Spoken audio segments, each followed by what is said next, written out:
क्या आप जानते हैं कि एक कौम सालों तक गुलाम रही और फिर एक मर्द वाहिद ने उनकी तकदीर बदल दी। फिरौन की जुल्मत, सोने की महाफिल और दरियाओं की लहरें, लेकिन एक मोजज़ा ऐसा आया जिसने तारीख को हमेशा के लिए बदल दिया।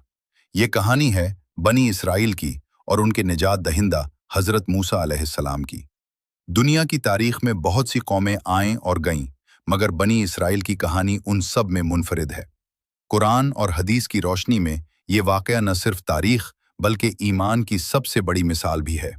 ये दास्तान हमें सब्र, इस्तिकामत और अल्लाह की कुदरत की अजमत सिखाती है। आज हम आपको ले चलेंगे एक सफ़र पर जिसमें जुल्म, हिम्मत और मोजज़ात सब नजर आएंगे। हज़रत मूसा अलैहिस्सलाम के ज़माने में मिस्र की ज़मीन फ़िरौन की सख्त गिरफ्त में थी। फ़िरौन, जो खुद को खुदा समझता था, ने बनी इसराइल को गुलाम बनाया। दिन रात काम, थकन और जुल्म, हर तरफ खौफ और नाउमीदी। लेकिन अल्लाह ताला के मंसूबे में एक रोशनी छुपी हुई थी। एक बच्चा पैदा हुआ, हज़रत मूसा अलैहिस्सलाम। जब मूसा अलैहिस्सलाम पैदा हुए, फ़िरौन के हुक्म के मुताबिक तमाम नौज़ायदा लड़कों को मारने का फैसला किया गया। लेकिन अल्लाह की हिफाजत ने उनकी जान बचाई। माँ ने मूसा अलैहिस्सलाम को एक टोकरी में डालकर दरिया में भेज दिया। ये टोकरी अल्लाह की हिदायत से फ़िरौन के महल तक पहुंची। यूं ही एक नबी का सफ़र शुरू हुआ जिसके दिल में अल्लाह का पैगाम और हिदायत की रोशनी थी। बाद में हज़रत मूसा अलैहिस्सलाम को अल्लाह ने नबूवत अता की और वो बनी इसराइल की रहनुमाई के लिए मिस्र वापस आए। हज़रत मूसा अलैहिस्सलाम ने फ़िरौन के सामने अल्लाह का पैगाम पहुंचाया, लेकिन फ़िरौन ने इनकार किया और कहा, मैं खुदा हूं, मुझे नहीं मानना। अल्लाह ताला ने हज़रत मूसा अलैहिस्सलाम को मोजज़ात अता फरमाए।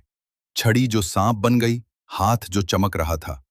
ये निशानात न सिर्फ फ़िरौन बल्कि उसके दरबारियों के लिए भी चैलेंज बन गए। फिर भी फ़िरौन की जिद कम न हुई और बनी इसराइल पर जुल्म बरकरार रहा। हज़रत मूसा अलैहिस्सलाम ने बनी इसराइल को मिस्र से बाहर निकालने का हुक्म दिया। फ़िरौन और उसकी फ़ौज ने पीछा किया, खौफ और हिरास की घड़ियां। बनी इसराइल के दिल में दहशत, लेकिन ईमान की रोशनी ने उम्मीद बढ़ाई। फिर अल्लाह ताला ने एक अजीम मोजज़ा दिखाया। हज़रत मूसा अलैहिस्सलाम की छड़ी से समंदर दो हिस्सों में तकसीम हो गया। खुश्क ज़मीन बनी और बनी इसराइल ने महफूज रास्ता इख्तियार किया। फ़िरौन और उसकी फ़ौज ने पानी में कदम रखा और अल्लाह की कुदरत ने उन्हें निगल लिया।